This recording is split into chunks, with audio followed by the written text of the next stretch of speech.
Oh shit, what? 20 seconds?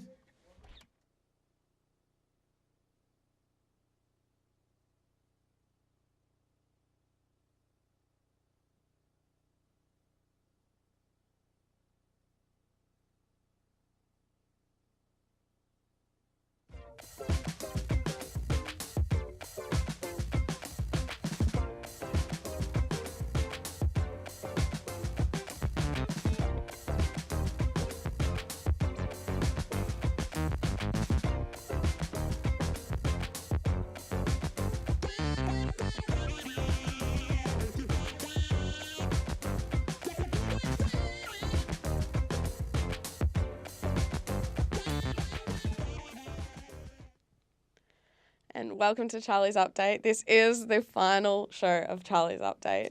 I don't know. I'm pretty sad about it. Sean? I am nothing short of miserable. This is going to be a great show, but the last show. And all good things must come to an end. Yes. I know. It's going to be so sad. Yeah, my name is Kelsey Wilson. I'm one of your hosts for today. And I'm Sean Carroll. I'm also one of your hosts for today. And, I mean, we've got a huge show ahead of us. As we said, it is the final show. It's week 12. Everyone's ready to wrap up the semester. So, yeah, it's a bit sad, but I'm excited. But, yeah, let's be happy for now because this is going to be the best hour of the final week. This is the best hour of Charlie's Update ever. Yes, absolutely. We may have just jinxed ourselves, though. No, we didn't. All right. We jinxed ourselves a bit through the semester, but this wasn't one of them. No. All right, and we have some news headlines. We do. Let's head to the news. Barnaby Joyce has taken a month's personal leave from his parliamentary duties, effective immediately. The former Deputy Prime Minister and his partner Vicky Campion have recently welcomed a baby boy, as well as a $150,000 payment from Channel 7 to have exclusive rights on their controversial story. He defended his move, saying that the pair had tried for privacy, but their attempts did not work, and that it was Miss Campion's decision to accept the payment. Australia's Network 10, alongside America's ABC network, has cancelled comedy show Roseanne after the star's abhorrent and repugnant racist tweet. Star of the show, Roseanne Barr, compared a former Obama administration official, Valerie Jarrett, to an ape, saying it was like the Muslim Brotherhood and Planet of the Apes had a baby. Ipswich City Council suspended Mayor Andrew Antonelli has spent a night in custody in the city's watch house, west of Brisbane, after being arrested for allegedly breaching bail. The 47-year-old was charged with 7 counts of fraud by the Crime and Corruption Commission earlier this month. He is accused of using council funds to purchase auction items from charitable organisations for his personal use between October 2011 and May 2017. A prominent Russian journalist and critic of President Vladimir Putin, Arkady Batchenko, has been shot dead in Ukraine, where he had fled into exile following threats, police say. The 41-year-old was found covered in blood by his wife and with multiple gunshots in his back. He had left his homeland fearing for his life after criticising Russian policy on Ukraine and Syria. The federal court has issued a subpoena requiring Jobs Minister Michaela Cash to give evidence in the Australian Workers' Union raids case. Senator Cash has faced fierce criticism after her staffer David de Garis tipped off the media that raids by the Australian Federal Police on the AWU's Sydney and Melbourne offices were imminent. The minister has maintained she was unaware of Mr de Garis' actions. The man who was accused of hiding $20 million worth of cocaine in fish last Wednesday, Dimitros Marvis, has been found dead in his cell. He was being held in Surrey Hills after being arrested in Sydney International Airport. He was found dead less than 48 hours after being arrested. Police are not treating his death as suspicious. And now for sport. The Golden State Warriors have beaten Houston 101-92 to reserve their place in the NBA Finals. In the crucial Game 7 in Houston, Houston shot 7 for 44 from the three-point line and missed a playoff record 27 straight threes. The finals between Cleveland and Golden State is the 4th consecutive final series between these two teams. The previous record for the same teams in the finals consecutively was 2. Golden State are heavy favourites heading into the matchup and will have won 2 of their last 3 titles. Golden State's Andre Iguodala is still listed as questionable with a bone bruise in his left knee and recently went for a second opinion. There is no decision yet on whether he will play or not.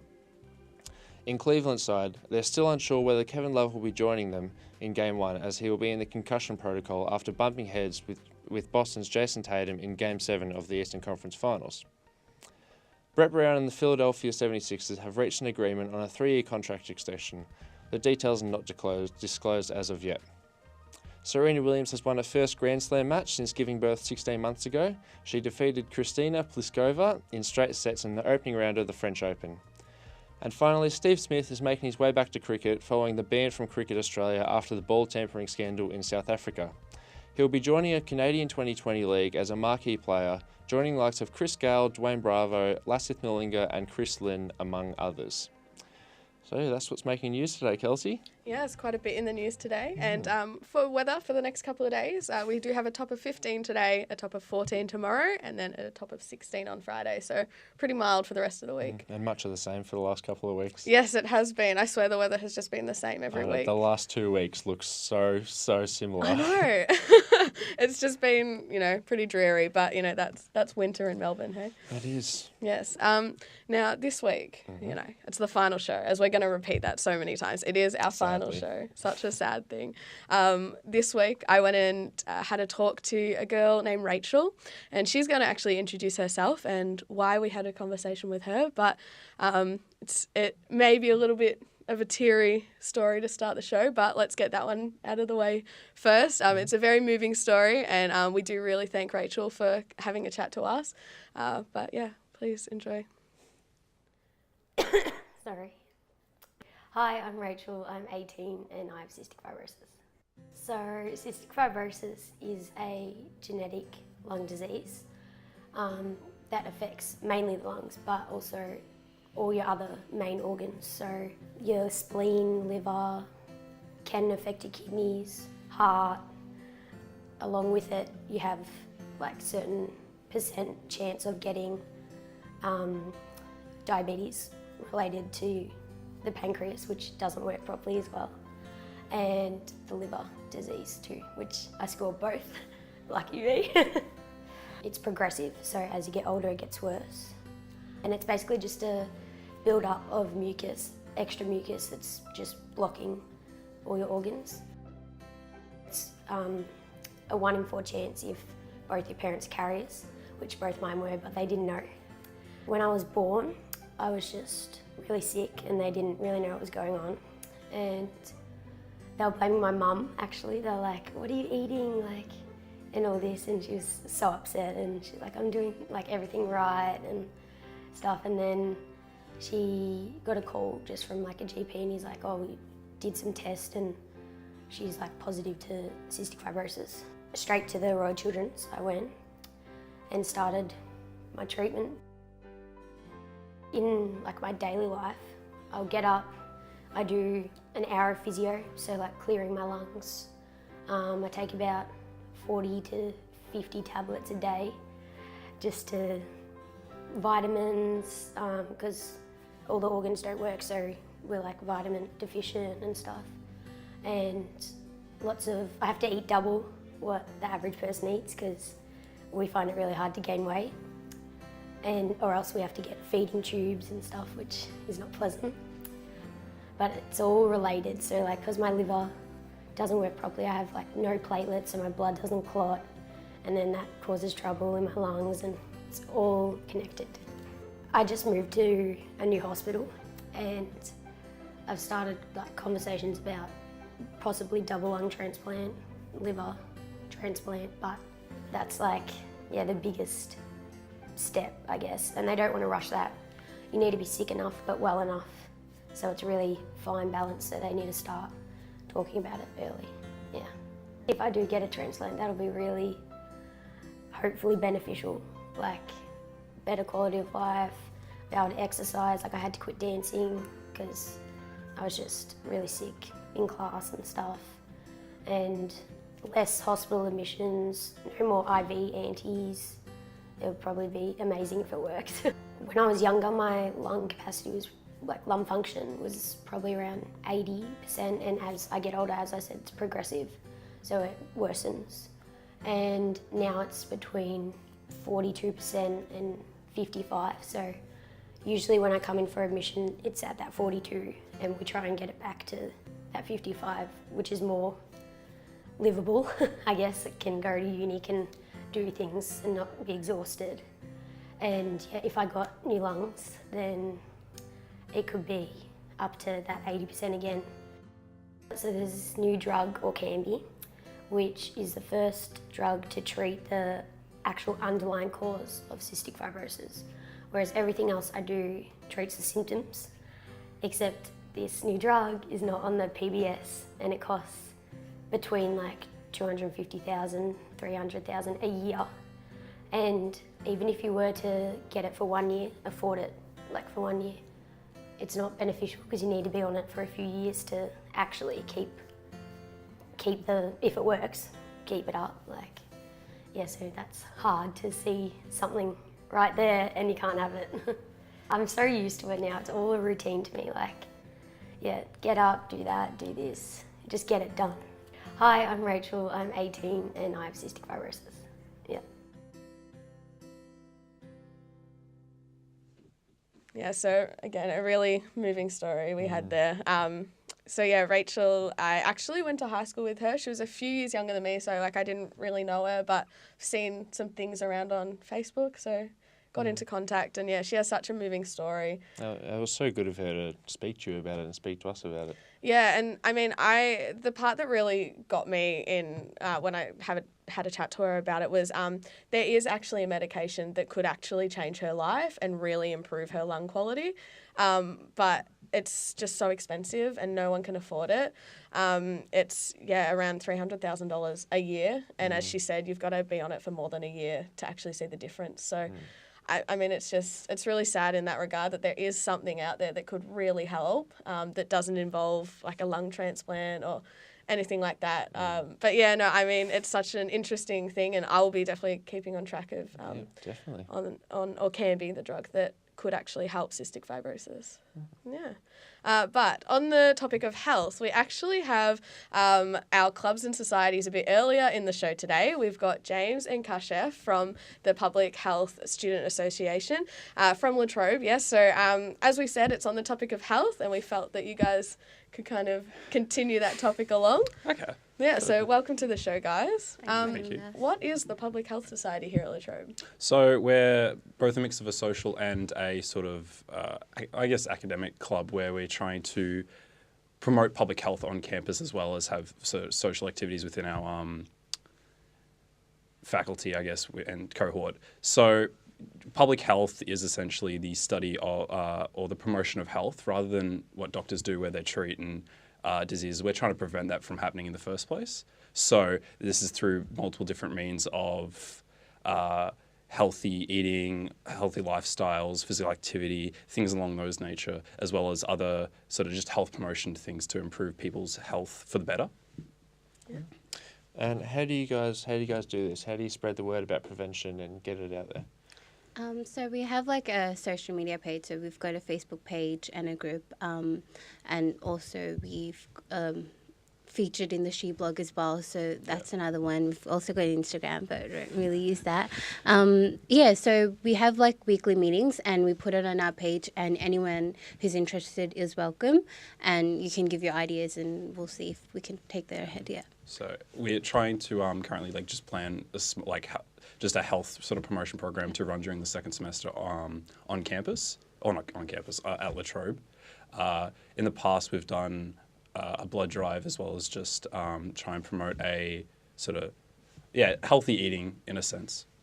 Yeah, and what's your favourite thing about the Public Health Society? Obviously, there's so much that you guys do, and as you said, there's weekly meetings. Yeah. So what's your favourite thing from the Public Health Society? I think it's just, for me, it's kind of like, well, we're better than those medical students because we're kind of like, it's just the whole process of preventing something in the first place, as James said.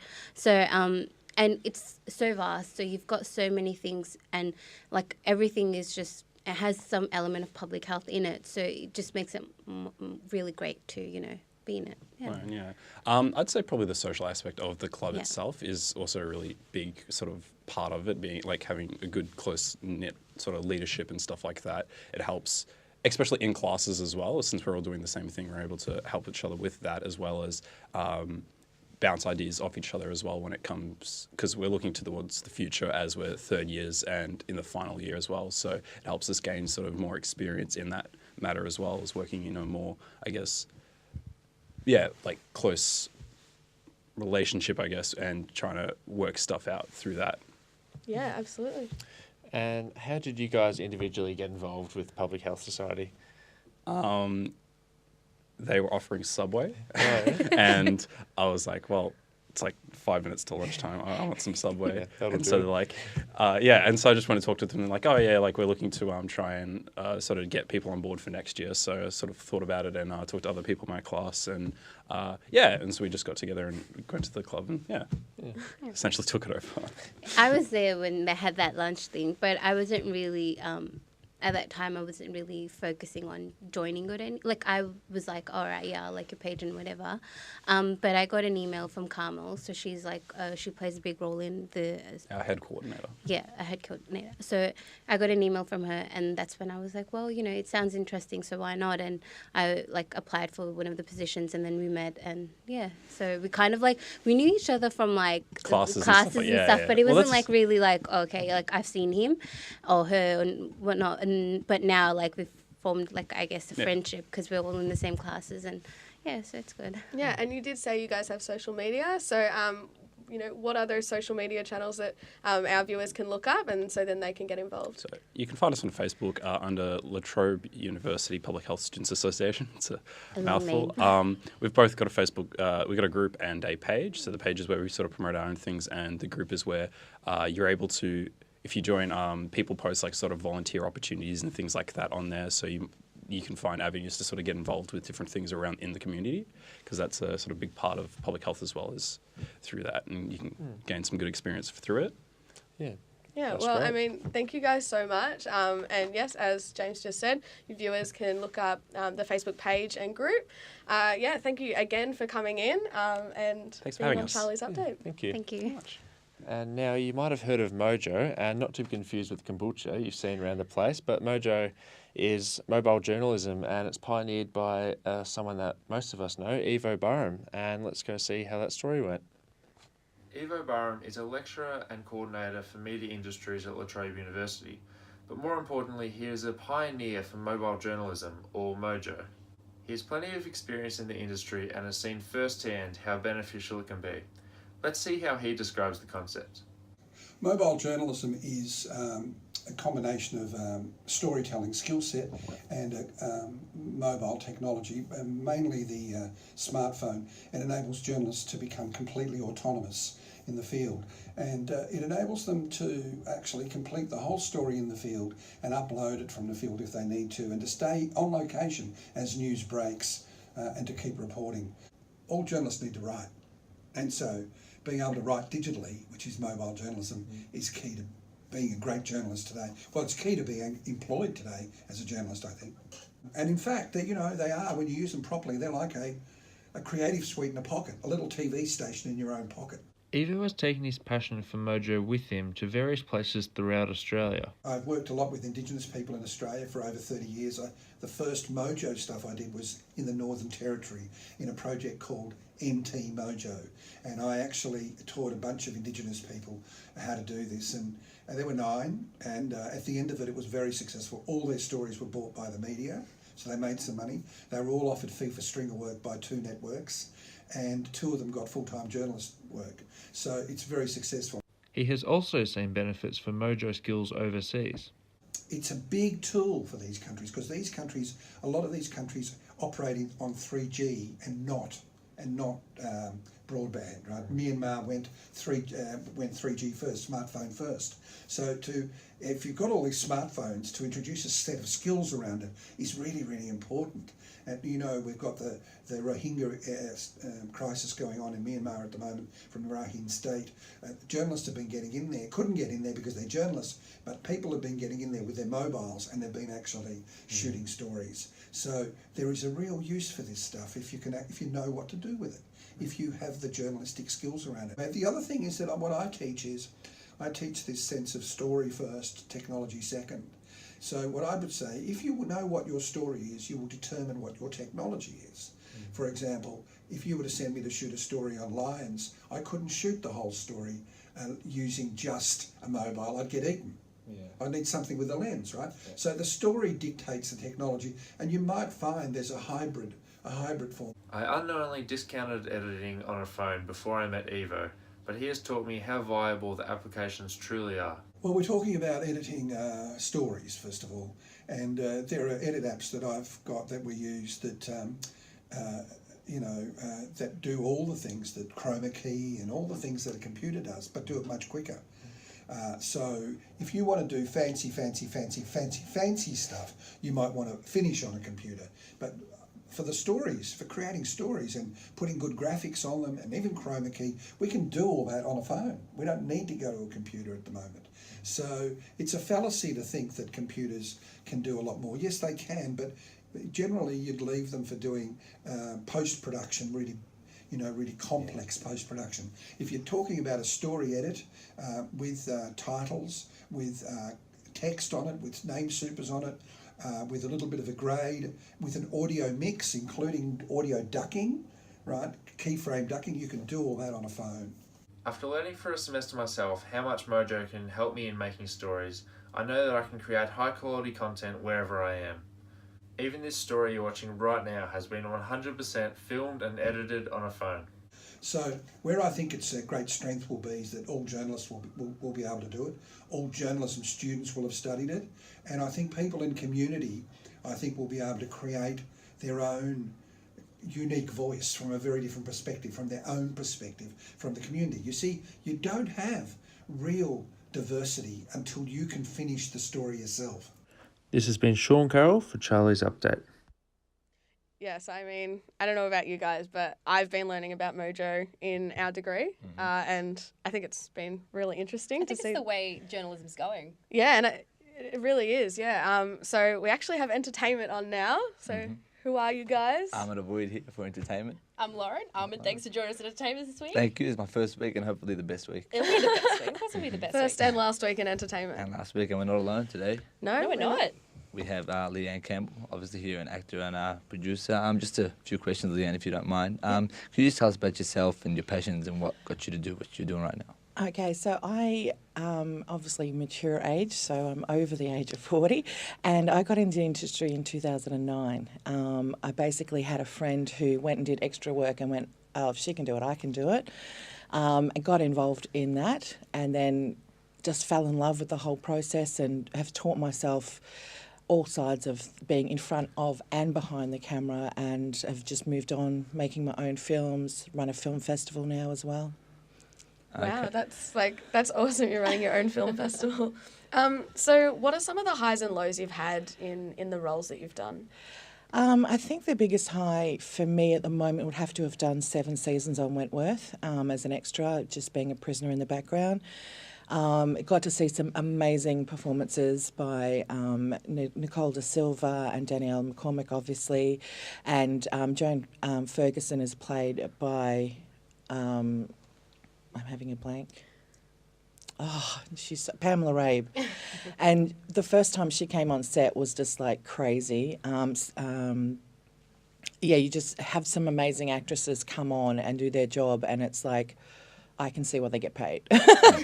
Probably the low is when you get put up for a role and you're booked, and then all of a sudden, for some whatever reason, it doesn't happen.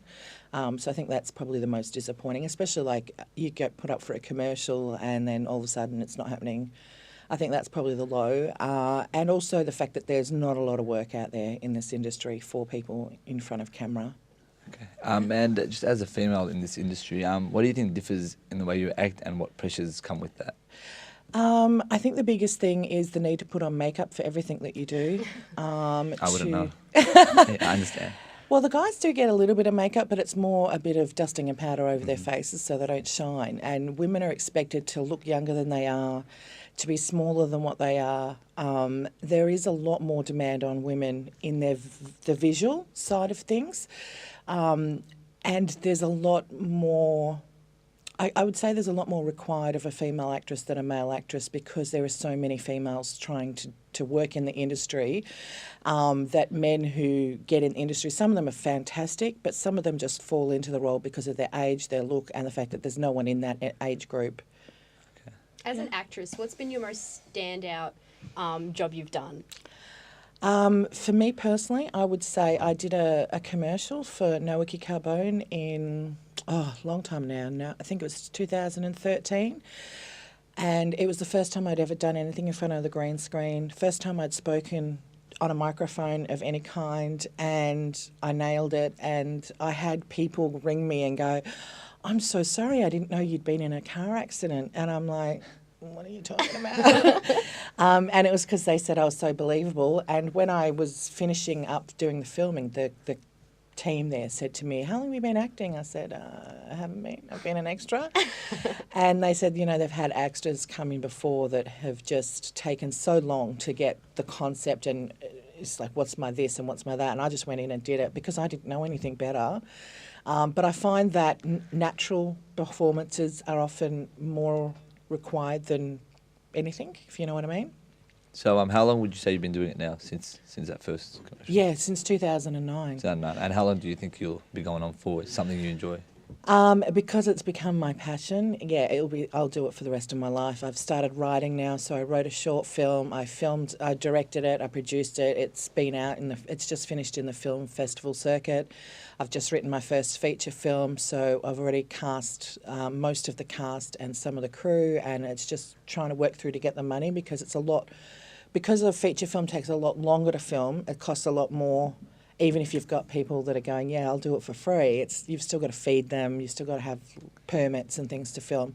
So I write, direct, produce, I act. I also run a film festival. I also do radio now up in Swan Hill on community radio, just to give me a creative outlet when I'm not doing everything else.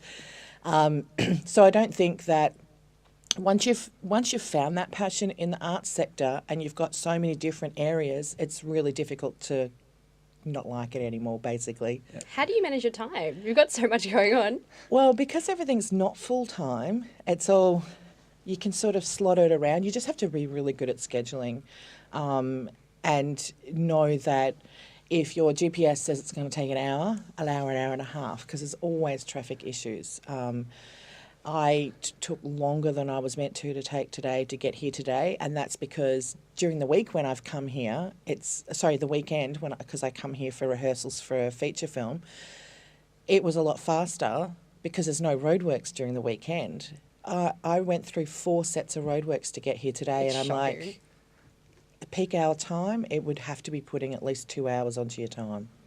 Yeah, but I mean, like as Lauren said, you've got so much going on, and you said you've done a short film. So where can people find that so that people can still have a look at what work you're doing while Wentworth isn't on TV, because obviously it's not on all the time. Yeah, so the short film has just finished the film festival circuit, so it will be going up online soon on on my website, which is Passion Media Productions. It's just last month finished screening at 2 locations in Melbourne. So one was at Westside Shorts, which is over in Williamstown.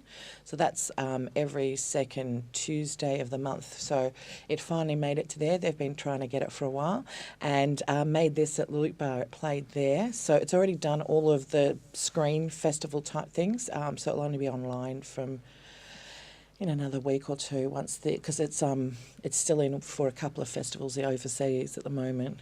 Okay. Yeah. Beautiful. I want to thank you very much, Leanne, for coming in and giving us your time. Obviously, we've still got to stick with entertainment. We want to talk a bit about an underrated series going around, just something David Attenborough narrates over. So just take a look at this quick.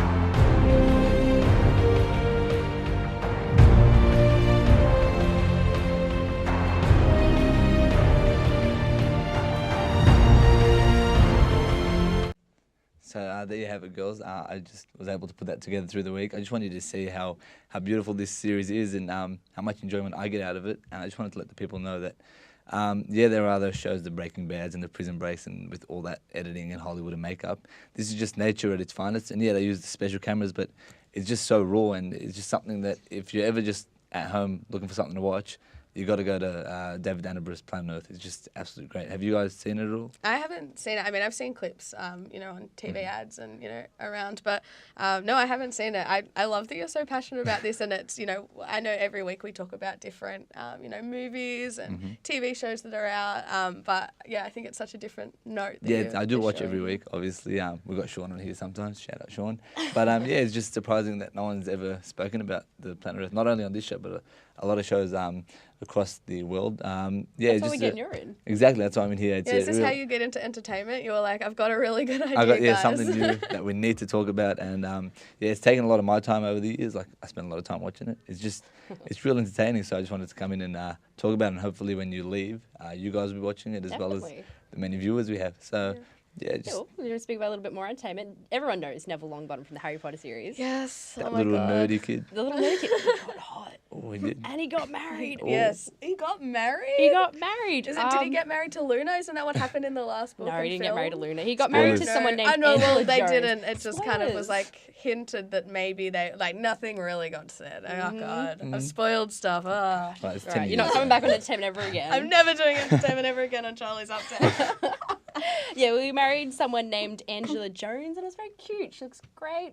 So not famous? Not famous, Okay, but now she is because she's married to Neville Longbottom. Well, hopefully they stay together for as long as possible. Because these celebrity marriages usually don't go the distance. So Yeah, we were talking the other day about good old Kanye with his whoop-diddy poop-dee scoops. Yep. He's one that has gone the distance so far. Him and Kim are still going. Yeah. I don't think they're going away. They're sticking together. You think so? I think they're both so unique that they work. Yeah. They're both their own, very particular character in their own life. And there's so many memes. Kanye won't even touch another girl. Girls will fall in front of him and...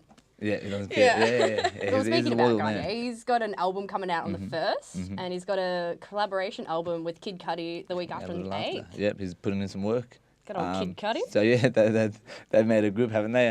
What do they called it again? Kids See Ghosts. Kids See Kids See Ghosts. Ghosts, Yeah. So obviously, hip hop fans are real big into Kid Cudi and Kanye West. They put out some classics over the years.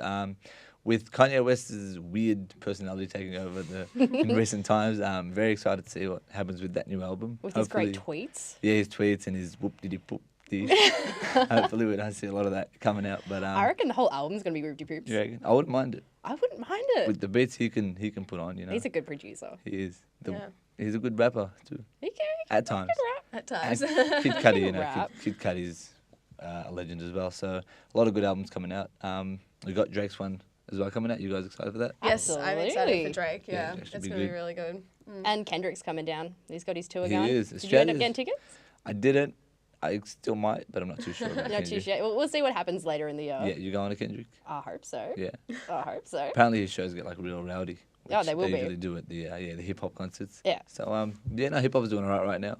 There's a lot happening. A lot happening. Any other albums or anything? I know Shawn Mendes dropped his more of the ladies' man. So Yeah, I mean, I'm not a fan, but if you I'm are, not a Kelsey. fan. No, I'm not a fan either. It's not that I'm not a fan. I just don't really listen to his music. But no, there's so many big artists coming to Australia this year. There's so many there's Kesha coming, Taylor Swift. A lot of the big pop artists are coming. Unfortunately, not many of them have a better voice than David Attenborough. So, so I'm sticking to. You've got us there. Yeah, I'm sticking to the Planet Earth. You're just gonna keep bringing back to David That's it. We Attenborough. just every week from now on. Do you reckon he could do a song? Could he sing? David Attenborough. Yeah. Yeah. I reckon we suggest it to him. We might have to tweet him. Unfortunately, we can't put it on our next show because this is the last show, guys. This is the last show. You saw Deadpool, didn't you? I did. I saw Deadpool.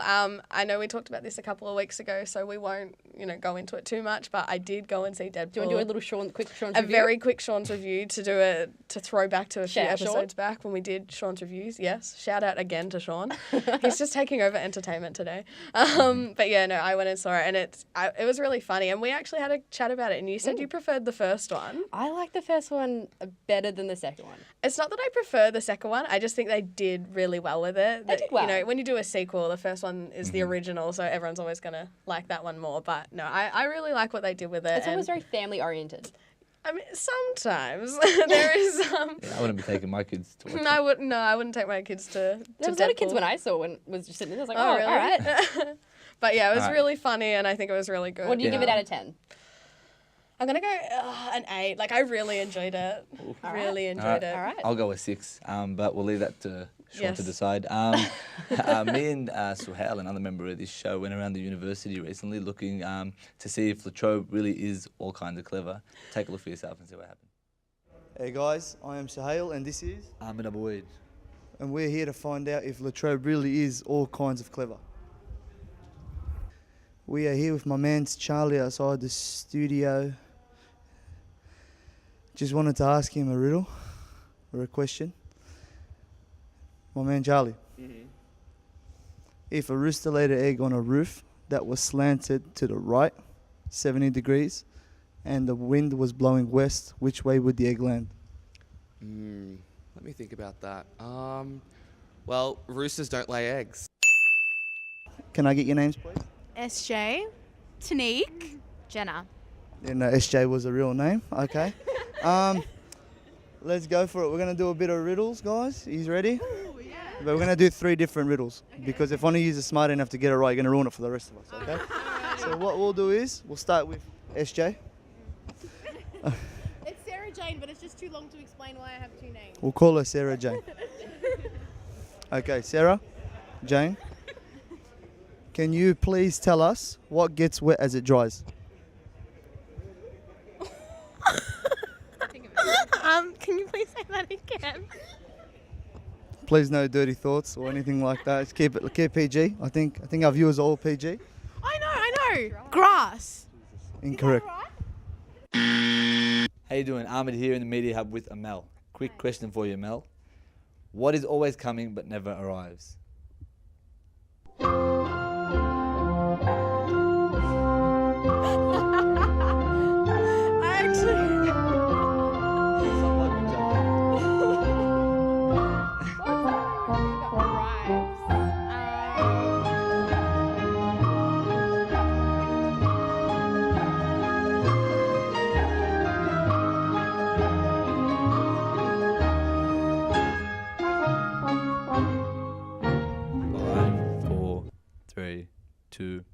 Tomorrow.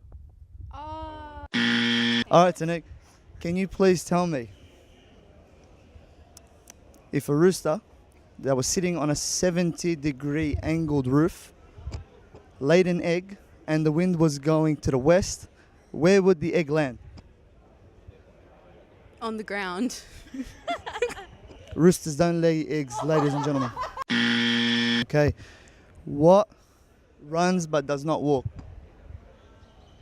Is it water? Running water? Half a point. Half a point. It's a tap. Oh. But she got it. So there you have it, guys. Latrobe isn't really all kinds of clever, in my opinion. No, the riddles are tricky, so you don't get them a lot. Well, I'm here today after that little story with my boys. I got my boys with me. The four-man wave. I don't know why you put everyone on the spot like that, boys. Yeah, it was a bit disrespectful to the students. But to be fair, I knew all the answers. Oh, yeah, sure, 100%. Maybe we should have gone to you then. Yeah, you should have. But then we got you on the show, so I think we've seen enough of your face. But Well, no, actually, we tried to find him, but oh, that's a good you point. can find that later on. Let's not ruin that. Let's not. We'll just leave that there. Move on. I know we've got some. We have a special guest for the last special time. guest. For the last time. He's a regular now. He is a regular. The fifth member of the Weave. The fifth member of the four-man Weave. For the last time, ladies and gentlemen, it's Joel Fruci from the Daily Football Show, senior editor of the Daily Football Show. How are you, Joel? Good, Bilal. How are you, mate? Yeah, I'm good. And look, the UEFA Champions League final happened this weekend. Unless you're living under a rock, you would have heard about it. You would have heard about Loris Karius with 2 absolute howlers. And as soon as that second howler went through his hands, I turned to my family who I was watching the game with and said he will never, ever live that down. What are your thoughts?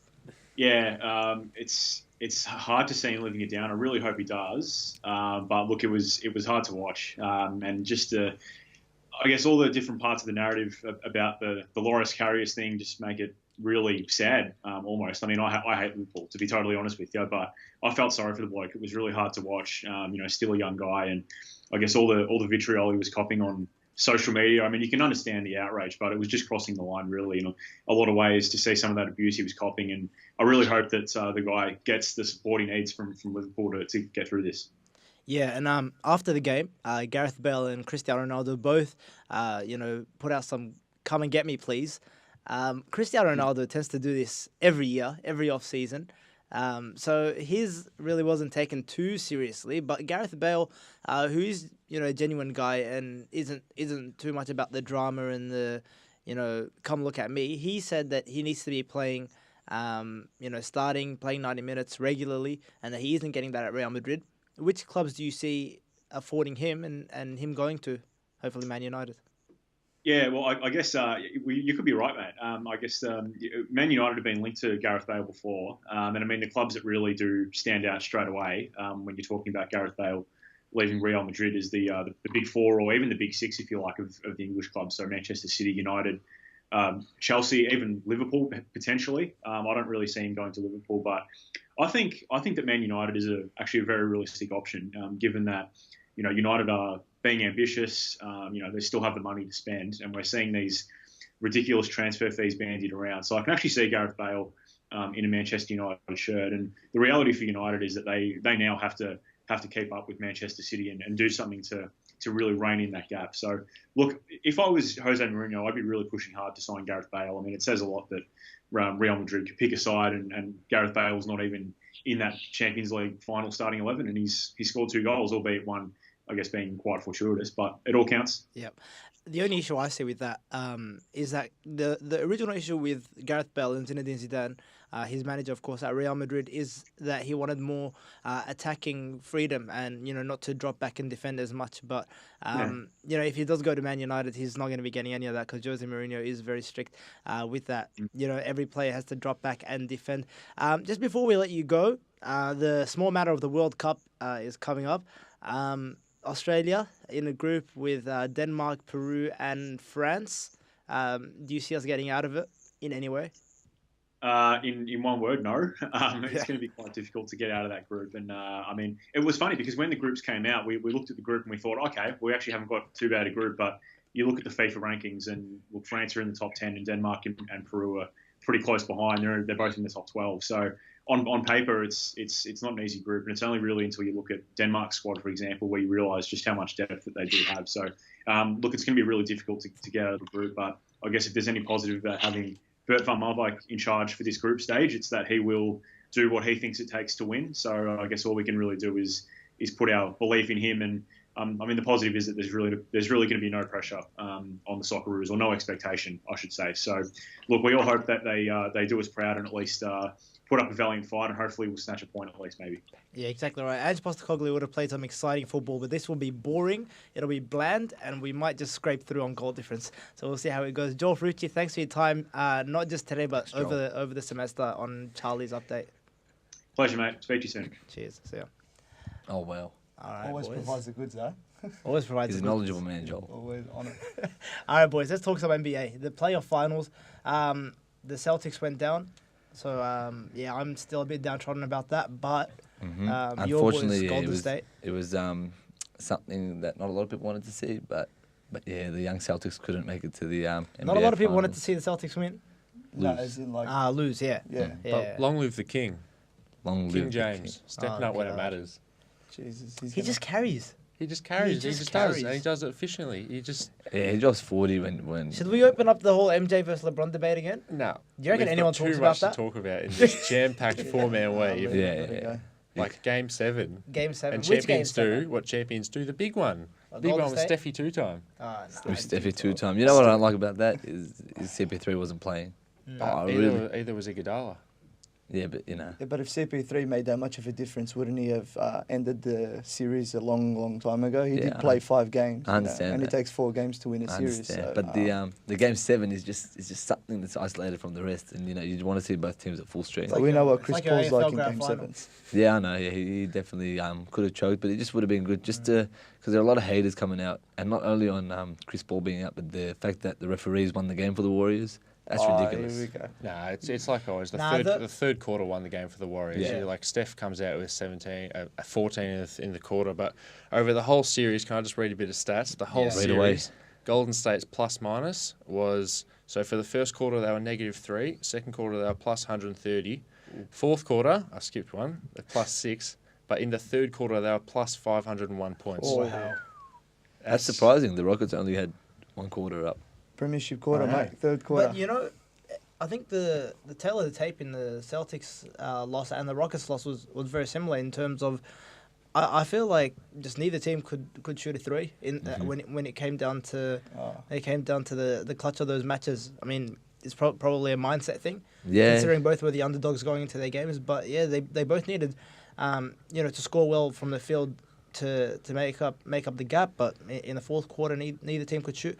I think the Rockets missed, what was it, their last 13 3-pointers? 27 missed straight. 3-pointers straight. That's a playoff record. And in the last game, they were 7 of 44 from 3. Yeah, wow. That's something that comes back to Chris Paul as well, like just handling the ball. Not that I'm, fighting for the Rockets to have won that game, but No, I think the argument against the Chris Paul argument is that the Warriors were 2-1 when Iguodala played. So you point to Chris Paul and they were 3-2 when Chris Paul played, but the Warriors were 2-1 when Iguodala played. So I see it as a net neutral. Came into Game 7 and the better team won, and the better team is going to take the whole thing. Yeah, Sean, I have one question for you.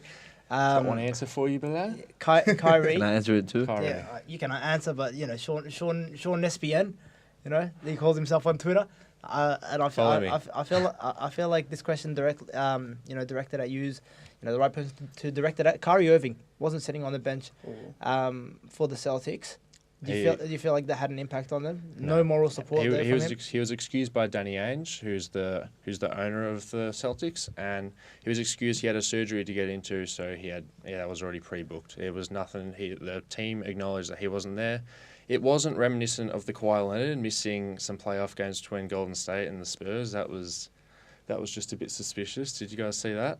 I'd love to talk a lot more about Kawhi Leonard, but I know that we're running short on a bit of time here. But he's cut you off. We're gonna have cut you off. We'll leave this discussion to something in private because I know we get pretty heated on this basketball. The 4-man weave is gonna have a punch on after the show. No, I don't think so, mate. Yeah, we almost did have a punch on when we lost a certain part of the 4-man weave. Let's see how that went. You may know us as the 4-man weave, but sadly we're missing our fourth and least important leg, Bilal Ali. So here at the 3-man weave, we're going to go try and find him. Wish us luck.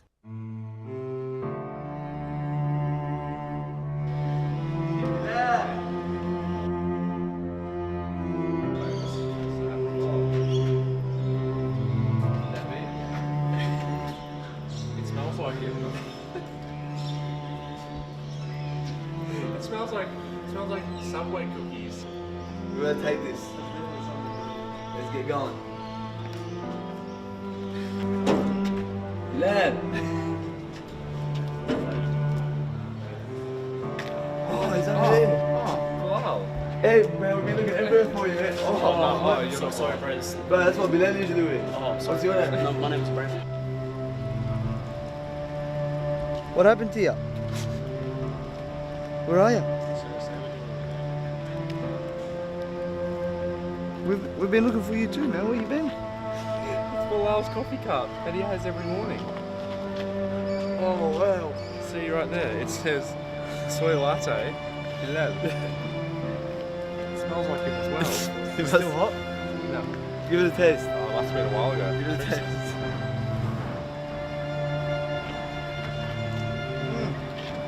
Tastes like Bilal. Tastes like Bilal. Bill. Bilal!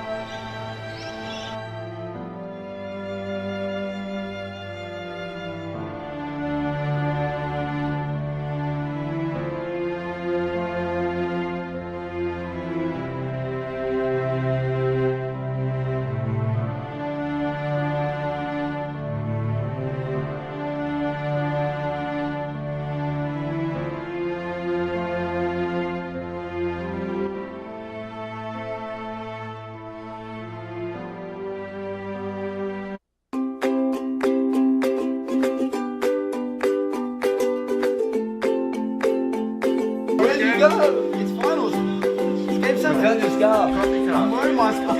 Yeah, you must have lost it. You must have lost your scarf. It's finals, boys. What are you doing? Why aren't you watching the game? We're looking for it all the time.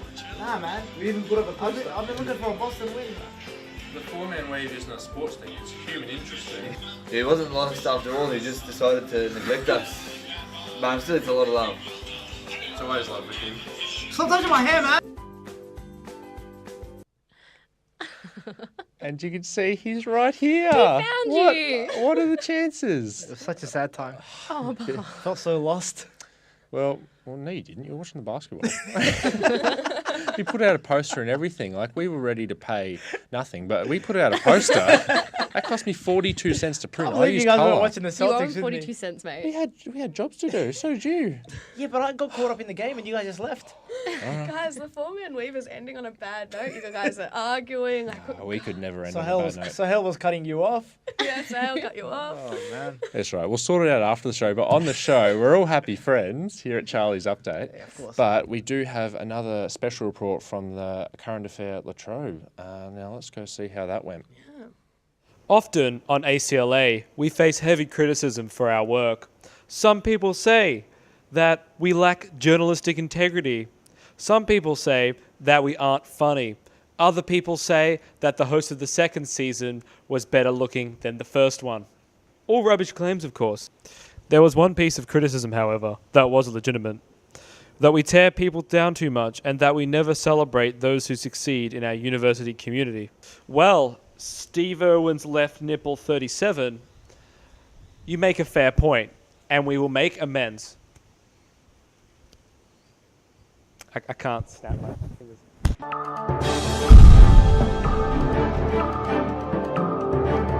Our research helped us to discover a local legend by the name of Geb Steele.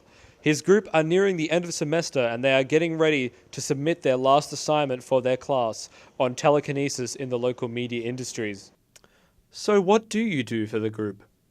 Well, as the sub-leader Alpha Charlie of this group, it's my job to turn up to class and make sure all the hard work's being done. I don't understand what the fuss is all about. Oh, mate, I've been busting my ass f***ing all day and f***ing night. My best friend is a f***ing rabbit. Oh, shit. Or is it a duck? I don't f***ing know anymore. Where am I? Oh, I've been here 20 days and a f***ing row. This is where I relieve myself. I piss in this bottle. I drink from this bottle. And when the time comes, I will eat this bottle. As you can see, the people who stay here in the editing suites too long go a little crazy. Young Scolotto here has become enraptured by Drake. We asked professional vox popper David Kubias what he thought of the situation. I don't even come to this uni anymore. Why am I here? Why are you asking me? Does this topic even need someone to talk like a vox pop? Because vox pops aren't stories, man. They're not even correct in any way. It's someone's opinion. Why are you even here as well? You were killed last season by the president of Chechnya, weren't you? I just got to get the sequel money, you know? What sequels? Who watches this thing? Number one, this sequel. Number two, Bill Bainbridge. He's watching. Look, I'll probably do what I always do. Come in, don't do any work. Complain when my teammates ask me to do work. And then probably take all the credit for the work and use it in job applications. It doesn't matter anyway. I'm just going to get a B. Trotsky once said, teamwork makes the dream work, and he certainly was correct. Teamwork has resulted in mankind's greatest achievements, such as the creation of the internet, decent water purification systems, and the lie that we all live on a sphere.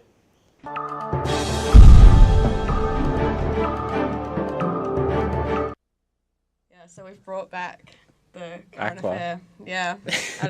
I'm so confused. I'm so A confused. current Latrobe affair back at it. See, Lauren and I are really confused because we're second years. Yeah, I and have no we idea what don't- this is.